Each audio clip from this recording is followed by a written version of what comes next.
اللهم صل على سيدنا محمد يا رب صل وسلم دائما ابدا على حبيبي.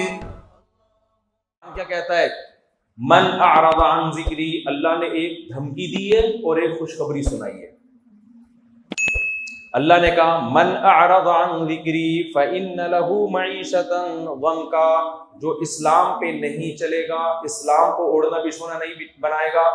پہلی تو اللہ نے دھمکی دی تمام تر ترقیوں کے باوجود اس کی زندگی کو اس پہ تنگ کر دوں گا میں.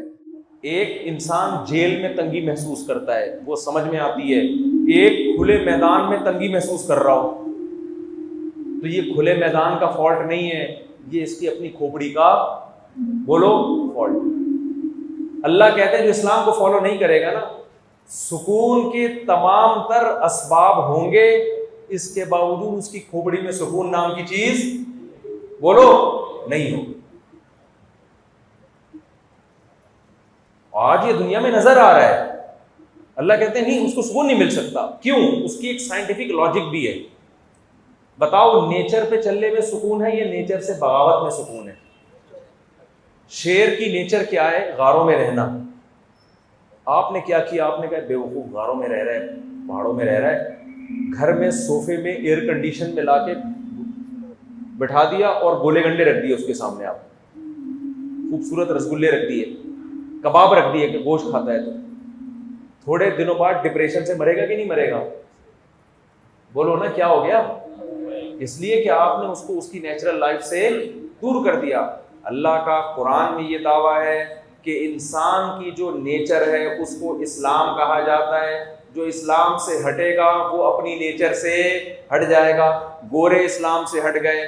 اس نیچر انسان کی تھی نکاح کر کے زندگی گزارنا، عورت کے پاس جانا. نیچر سے ہٹے مردوں کے پاس جانا شروع ہو گئے. نیچر سے ہٹے نکاح کے بجائے زنا کا راستہ اختیار کر لیا. انسان کی نیچر تھی جب پیدا ہوگا تو ایک ددیال والا خاندان ہوگا، ایک دنیال والا خاندان ہوگا. جو نیچر سے ہٹے زنا جب آیا تو جب پیدا ہوا صرف ننیال ملا، ددیال مارکیٹ سے شارٹ ہو گیا. اور جو ننیال ملا وہ بھی اس کو ننیال کہتے ہوئے بھی شرم آ رہی ہے ہمیں. ایک عدد اماں اور ایک عدد نانی جو اولڈ ہاؤس میں ہوگی وہ بھی نواسے کو گھر میں میسر نہیں ہے. اماں کے علاوہ کوئی خالہ چچا پھوپھی بھی نہیں مل رہی اس کو. تو یہ نیچر ہے، یہ نیچر سے بغاوت ہے. نیچر کیا ہے؟ جب آپ کا دماغ تھک جاتا ہے، آپ سو جاتے ہیں اور دماغ فریش ہو جاتا ہے. یہ نیچرل ہے، صدیوں سے چلا آ رہا ہے. اور نیچر سے بغاوت کیا ہے؟ جب آپ ٹینشن میں ہوتے ہیں آپ شراب پینا شروع کر دیں. یہ سکون حاصل کرنے کا نیچرل طریقہ نہیں ہے، یہ نیچر سے بغاوت ہے. اب شراب میں سکون نہیں ملے گا آپ کو. شرابی کہتا ہے میں تو پیتا ہوں مجھے سکون ملتا ہے. ابے تو نے اپنے آپ کو اس کا عادی بنا لیا ہے. اب تھوڑی دیر میں تجھے نہیں ملے گی، تیرا دماغ خراب ہوگا.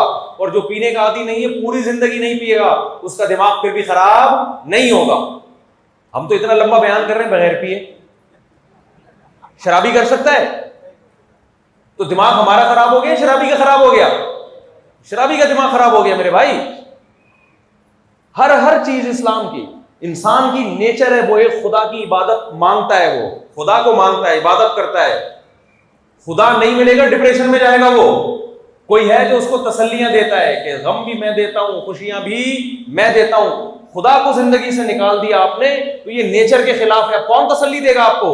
موٹیویشنل اسپیکر تھوڑی تسلی دیں گے. آج کل لوگ تسلی کے لیے موٹیویشنل اسپیکر کو سن رہے ہیں. ابے ان کو کون تسلی دے رہا ہے؟ ہمارے محلے میں ایک کوئی فاحشہ خاتون تھی، اب تو بیچاری چلی گئی، اللہ مغفرت کرے. تو اس سے کوئی شادی نہیں کرتا تھا، اس کے کیریکٹر خراب تھا. تو ایک بندہ آیا مجھے کہنے لگا کہ ایک دن یہ مجھے پکڑ کے کہنے لگی مجھے لے کے بھاگ جا. میں نے کہا آپ نے کیا جواب دیا؟ کہتے میں نے کہا میں تجھے لے کے بھاگوں گا، مجھے کون لے کے بھاگے گا؟ تو آپ کو موٹیویشنل اسپیکر تسلی دے دیتا ہے غموں سے بالفرض، حالانکہ نہیں نجات دے سکتا وہ غموں سے. اس کے پاس پاورفل موٹیویشن نہیں ہے جو اسلام کے پاس ہے. اگر بالفرض وہ آپ کو تسلی دے دیتا ہے تو اس کو تسلی کون دیتا ہے؟ وہ خود اپنے بیانات سنے گا بیٹھ کے کیا؟ جو موٹیویشن قرآن نے دی ہے نا غموں میں، قرآن نے کس طرح سے ہمیں تسلی دی ہے، الذین اذا اصابتهم مصیبۃ قالوا انا للہ وانا الیہ راجعون، فرمایا ہمارے نیک بندے جب انہیں کوئی مصیبت پہنچتی ہے یہ کہتے ہیں ہم اللہ کے غلام ہیں، خود مالک کو حق ہوتا ہے کہ غلام کے ساتھ جیسا چاہے سلوک کرے، اور اللہ ہمارا ظالم مالک نہیں ہے، نعم المولا و نعم النصیر، وہ ہمارا دوست ہے، وہ اگر ہمیں کوئی مصیبت پہنچا رہا ہے اس مصیبت میں ہماری خیر ہے، اور وَإِلَيْهِ راجعون، اور ہم نے لوٹ کے بھی اللہ کے پاس جانا ہے۔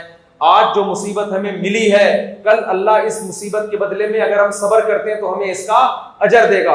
یعقوب علیہ السلام کا بیٹا چھن گیا بچپن میں، ساری زندگی غموں میں گزری، کیا یعقوب علیہ السلام نے کسی موٹیویشنل اسپیکر کی تقریر سنی تھی اس غم سے بچنے کے لیے؟ بولو نا، کیا کسی نفسیاتی ڈاکٹر کے پاس گئے تھے کہ جی میں کاؤنسلنگ کریں میری، آپ میں بہت پریشان ہوں؟ یعقوب علیہ السلام کے زبان پہ ایک جملہ تھا، اعلم من اللہ ما لا تعلمون، میں اللہ کے بارے میں وہ کچھ جانتا ہوں جو تم نہیں جانتے، اس غم میں بھی میرا رب مجھے کچھ نوازنا چاہتا ہے۔ تو جب تک اللہ آپ کی زندگی میں نہیں ہوگا غموں سے تسلی کسی کا باپ بھی آپ کو نہیں دے سکتا۔ ایبیوزنگ لینگویج پہ میں پیشگی معذرت کر چکا ہوں، میں ابے تبے پہ بھی آتا ہوں اور باپ دادا پہ بھی۔ ہم جب بچپن میں پھڈا کرتے تھے نا، وہ کہتے تیرا باپ بھی یہ کام نہیں کرتا۔ آپ اسرار ہیں؟ کیا نام ہے آپ کا؟ اچھا، وہ ہمارے دوست ہیں اسرار، بالکل آپ کی شکل کے لگ رہے ہیں۔ میں نے کہا موٹے کیسے ہو گئے تھے؟ وہ تھوڑے باریک تھے، کئی سالوں سے ملا نہیں ہوں میں ان سے نا۔ تو ہم جب بچپن میں لڑتے تھے تو اسکولوں میں لڑتے بھی تھے الحمدللہ، اب تو اسکولوں میں لڑنا بڑنا چھوڑ دیا، یہ بھی نیچرل نہیں ہے میرے بھائی۔ ڈپریشن میں جا رہے ہیں بچے اس سے۔ بچوں کے بہن بھائی ہوا کرتے تھے آپس میں لڑتے تھے، وہ یہ نیچرل ہے، اس سے ان میں کانفیڈنس پیدا ہوتا ہے، برداشت پیدا ہوتی ہے۔ ایک ایک دو دو بچے ہوتے ہیں، وہ کس سے لڑیں گے جا کے؟ لہذا وہ چھوئی موئی بن جاتے ہیں، بڑے ہو کے ذرا سی بھی ڈپریشن برداشت نہیں کرتے۔ آپ کو پتا ہے مالداروں کے بچوں میں ڈپریشن کی بیماری اور دماغی توازن خراب ہونے کی بیماری غریبوں کے بچوں سے زیادہ ہے۔ کیوں؟ اس کو کوئی ٹینشن ہی نہیں ملتی کبھی، نہ کبھی ڈانٹا، نہ کبھی مارا اماں نے، نہ کبھی ڈانٹا، کچھ بھی نہیں، ہر خواہش پوری ہو رہی ہے، بچے کی اوپر کی سیٹنگ کیا ہو جاتی ہے؟ آؤٹ۔ غریب کا بچہ بات بات پہ ماں سے چپیٹ کھاتا ہے۔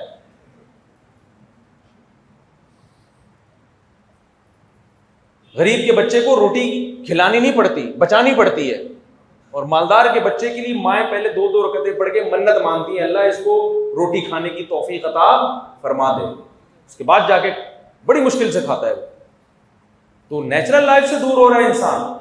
تو ہم وہ بچپن میں جب اسکولوں میں پھڈے ہوتے تھے نا، ہم کہتے تھے تیرا باپ بھی نہیں کر سکتا ایسے نا، تو وہ کہتے اوے باپ پہ نہیں جانا، حالانکہ باپ کی ایک نہیں مانتا گھر میں، لیکن یہاں پر ہم اوے باپ پہ نہیں جانا، تو پھر ہم بھی نہیں جاتے تھے باپ پہ، اب جا رہے ہیں اتنے عرصے کے بعد جا کے، کوئی دھمکی نہیں دے گا نا ہمیں۔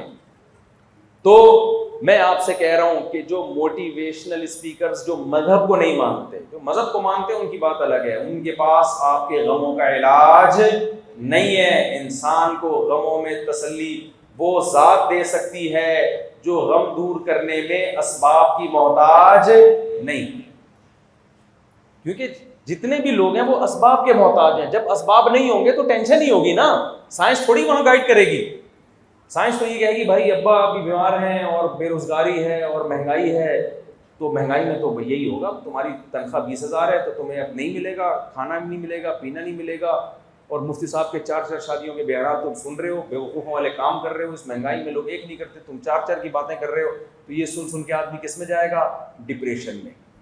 مذہب کیا کہے گا؟ اللہ یبسط الرزق لمن یشاء ویقدر، اللہ جس کے لیے چاہتا ہے رزق کے دروازے کھول دیتا ہے، جس کے لیے چاہتا ہے رزق کے دروازے بند کر دیتا ہے۔ ومن یتق اللہ، جو اللہ سے ڈرتا ہے، یکفر عنہ سیئاتہ، ومن یتق اللہ، وہ کیا ہے بھائی آیت؟ یجعل لہ مخرجا، جو اللہ سے ڈرتا ہے، ویرزقہ من حیث لا یحتسب، جو اللہ سے ڈرتا ہے اللہ اس کو ایسی جگہ سے روزی دیتا ہے جہاں سے اس کا گمان نہیں ہوتا، ایسی ایسی جگہوں سے روزی دیتا ہے۔ تو جو اللہ کو مانے گا وہ اس بات کو بھی مانے گا، اور اس کی ڈپریشن کیا ہوگی؟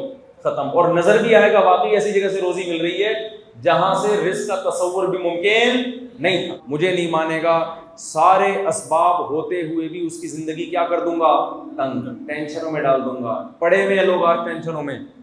جس نفسیاتی ڈاکٹر سے آپ علاج کرا رہے ہوتے ہو نا, وہ بیچارہ خود اپنا علاج کسی اور ڈاکٹر سے کراتا ہے تھوڑے دنوں میں. سارے ڈاکٹر ایک جیسے نہیں ہوتے, کہیں آپ سارے ڈاکٹروں سے بدگمان ہو جائیں, نہیں ہے. کوئی معقول حل کسی کے پاس نہیں ہے. اور جو اللہ کے حکم پہ چلے گا, میں نے کہا تھا نا ایک بڑی خطرناک دھمکی ہے قرآن میں اور ایک بہترین خوشخبری ہے. وہ کیا ہے؟ اللہ فرماتے ہیں فَلَنُحْيِيَنَّهُ حَيَاةً طَيِّبَةً. اس سے پہلے والا لفظ کیا ہے؟ ہاں, من عمل صالحا من ذکر او انثى وهو مؤمن. جو نیک عمل کرے گا چاہے مرد ہو یا عورت, بشرطے کہ اللہ کو مانتا بھی ہو. کیونکہ نیکی گورے بھی کرتے ہیں لیکن اللہ کو مان کے نہیں کرتے. وہ کس کہتے ہیں کہ اچھے انسان کے لیے ضروری ہے کہ وہ سوسائٹی میں اچھے کام کرے. سمجھ میں آ رہی ہے بات؟ دل نہ دکھائے کسی کا. ان کی نظر میں ایئر ہوسٹس بہت اچھی ہے کیونکہ سب سے اچھے اخلاق سے پیش آتی ہے. اسلام کی نظر میں اگر وہ اپنے ابا اماں سے بھی اسی تمیز سے پیش آتی ہے تو بہت اچھی ہے وہ. اگر ابا اماں سے اس طرح سے بات نہیں کرتی, میاں سے اس طرح سے بات نہیں کرتی, تو اللہ کی نظر میں وہ اچھی بولو نہیں.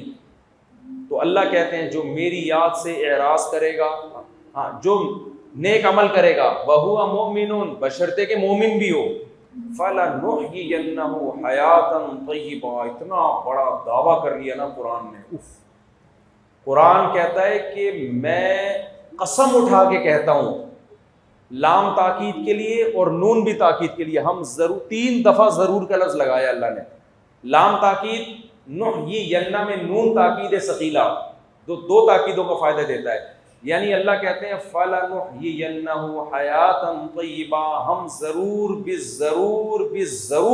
اس کو اٹریکٹیو زندگی دیں گے, پرکشش زندگی دیں گے, پاکیزہ زندگی. پاکیزہ کا مطلب وہ پاکیزہ جس میں اٹریکشن ہو. دیکھو جب صاف ستھرے کپڑے پہن کے انسان پاکیزہ نہا دھو کے آتا ہے تو اٹریکٹیو ہو جاتا ہے نا وہ.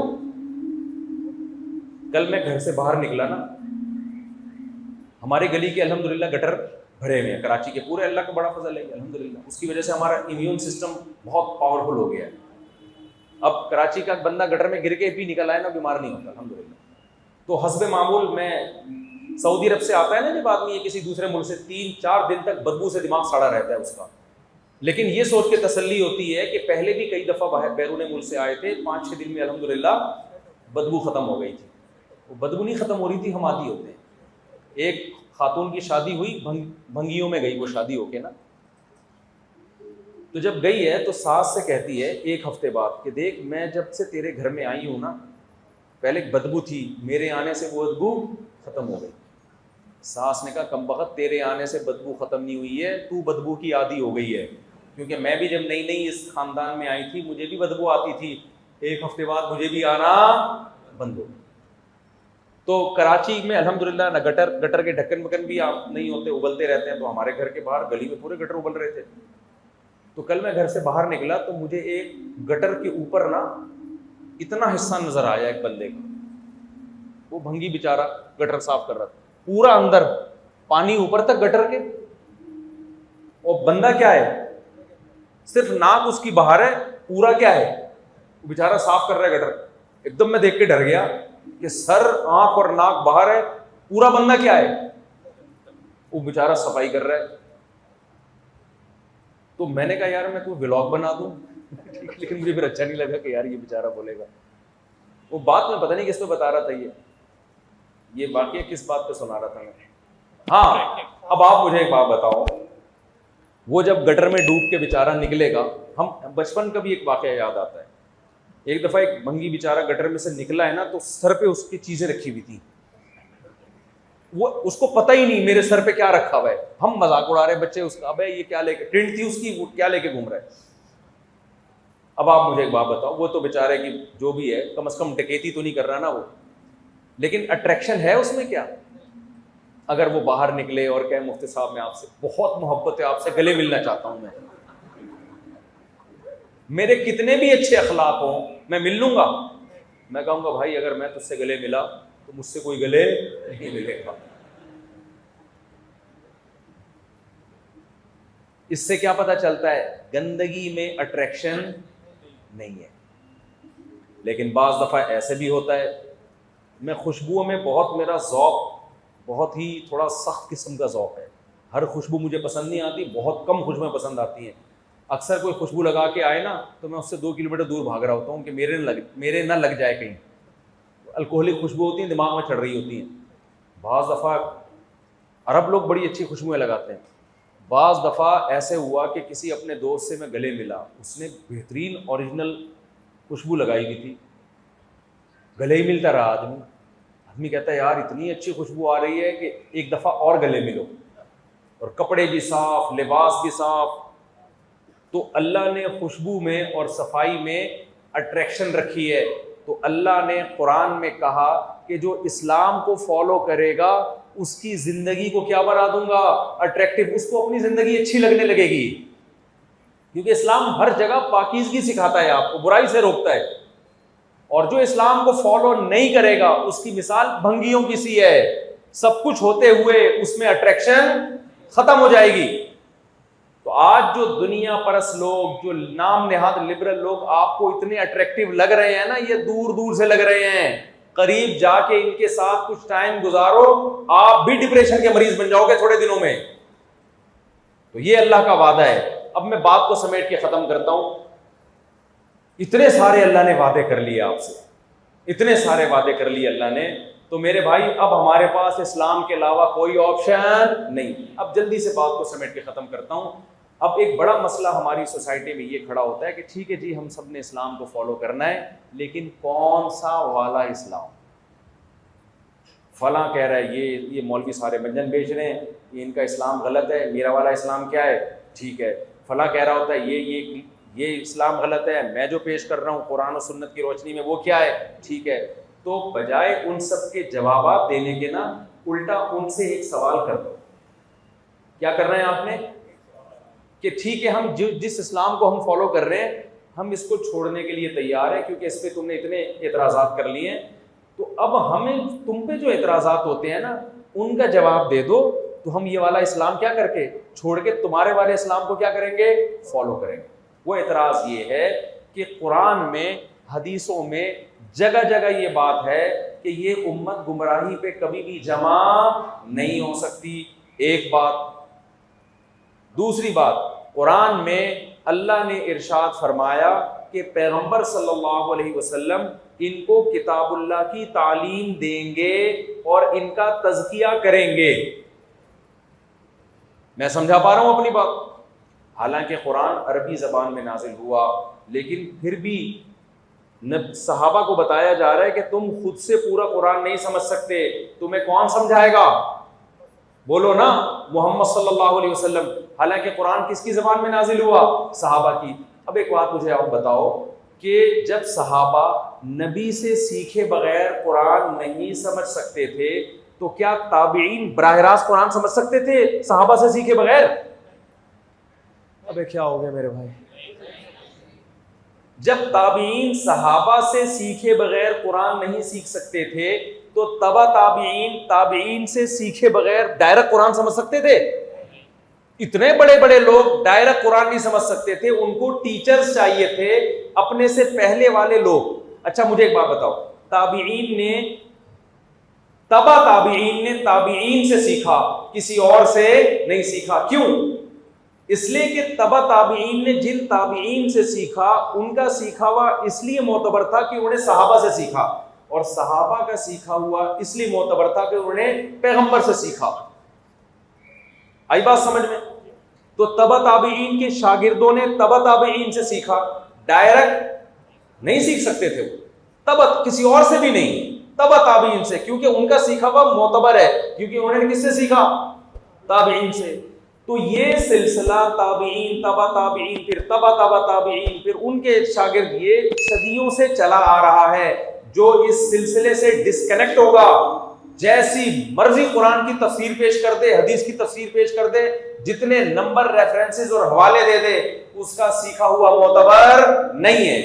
لہذا جتنے باطل لوگ ہیں نا جو آپ کو جمہور امت سے ہٹا رہے ہیں, ان سے یہ پوچھ لیا کرو کہ آپ جو یہ تفسیر پیش کر رہے ہو, یہ جو آپ قرآن سکھا رہے ہو, آپ کے ٹیچر کون ہیں, آپ نے کس سے سیکھا. اگر وہ کہے کہ میں کسی بابے شابے کو نہیں مانتا, میں کسی بزرگ کو نہیں مانتا, تو اس کا مطلب کہ تم صحابہ پہ الزام لگا رہے ہو کہ وہ تو قرآن پیغمبر کے بغیر اور تابعین صحابہ کے بغیر نہیں سمجھ سکتے تھے, یہ کوئی مریخ سے نئی مخلوق آئی ہے جو ڈائریکٹ سمجھے گی قرآن. میرا خیال ہے آپ ہی کی سمجھ میں نہیں آ رہا تو باطل فرقوں کی کہاں سمجھ میں آئے گا. تو سب سے پہلا کوئی بھی جب بندہ اٹھ کے آیا کرے نا, اس سے بولو بھائی اپنے ٹیچر کا نام بتاؤ, تم نے کس سے پڑھا ہے. اگر وہ یہیں پہ آؤٹ ہو جاتا ہے تو جتنے مرضی دلائل لے رہا ہو, اس کی بات سننے کی بولو نہیں, یہ ہو نہیں سکتا کہ خود سے سیکھا ہو. اگر وہ اپنے ٹیچر کا نام بتا دیتا ہے تو آپ کہیں یہ ٹیچر کا سے سیکھنا معتبر بھی ہے یا نہیں ہے. اس کے لیے ضروری ہے کہ اس کے ٹیچر کا نام بتاؤ, ورنہ تو کسی سے بھی سیکھ لو آپ. ایک آدمی کہتے ہیں میں نے میڈیکل سائنس کتابوں سے نہیں, باقاعدہ ٹیچر نے پڑھائی ہے. کون ہے ٹیچر؟ وہ کسی قصائی کے بارے میں بتا رہا ہے, میں نے اس سے پڑھی ہے میڈیکل سائنس. مان لو گے ٹیچر تو ہے مگر وہ معتبر ٹیچر نہیں ہے. تو وہ کہے میں نے فلاں سے سیکھا ہے. اچھا فلاں نے کس سے سیکھا ہے؟ یہ 2-4 سلسلوں کے بعد جا کے پنچر ہو جاتے ہیں لوگ, کیونکہ نئے نئے فرقے.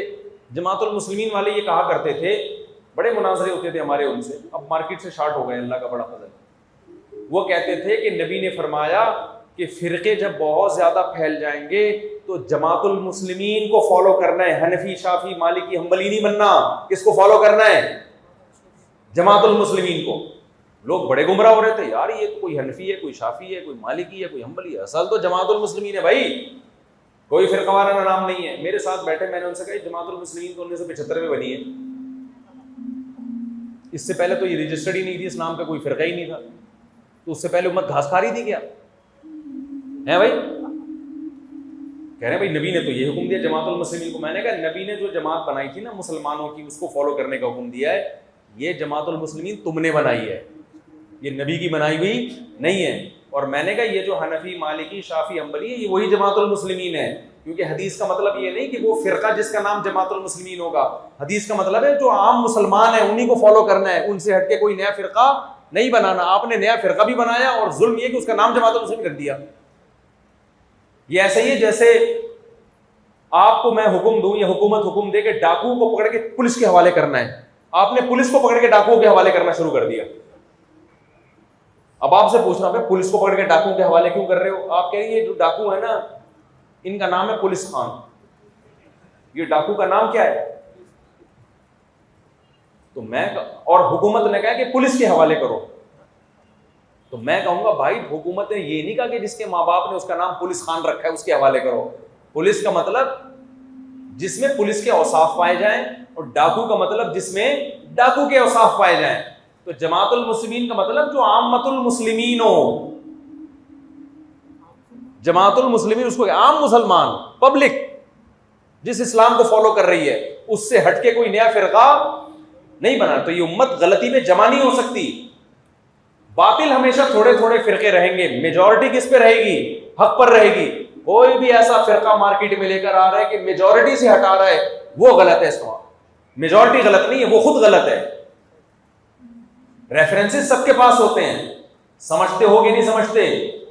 تو اہل حق کے پاس میں بتا سکتا ہوں کہ میں نے کس سے علم حاصل کیا, ان کے استاذ کون تھے, ان کے استاذ کون تھے, اور ایک دو نہیں ہے, یہ صدیوں تک تواتر کے ساتھ سلسلہ جا کے کس سے ملتا ہے؟ محمد صلی اللہ علیہ وسلم سے. ہمارے جتنے دینی مدارس ہیں سب کے پاس اپنے سلسلے محمد صلی اللہ علیہ وسلم تک سند متصل کے ساتھ موجود ہیں. ہاں یہ ضرور ہے کہ انہی میں پھر برحق باطل بھی ہوں گے اور ناحق بھی ہوں گے, پھر ان میں ڈفرینس کرنا ہے کہ کون صحیح ہے کون غلط. لیکن جو اس سلسلے سے ہٹ گیا وہ کبھی بھی صحیح نہیں ہو سکتا. سمجھتے ہو کہ نہیں سمجھتے ہو؟ تو اس لیے وہی اسلام فالو کرو جو پوری دنیا میں رائج ہے. اور جو حنفی مالکی شافی حنبلی میں جو اختلاف ہیں وہ تو فروعی اختلاف ہیں, وہ تو صحابہ میں بھی موجود تھے, ان اختلاف کی وجہ سے جنت اور جہنم کا فیصلہ نہیں ہوتا.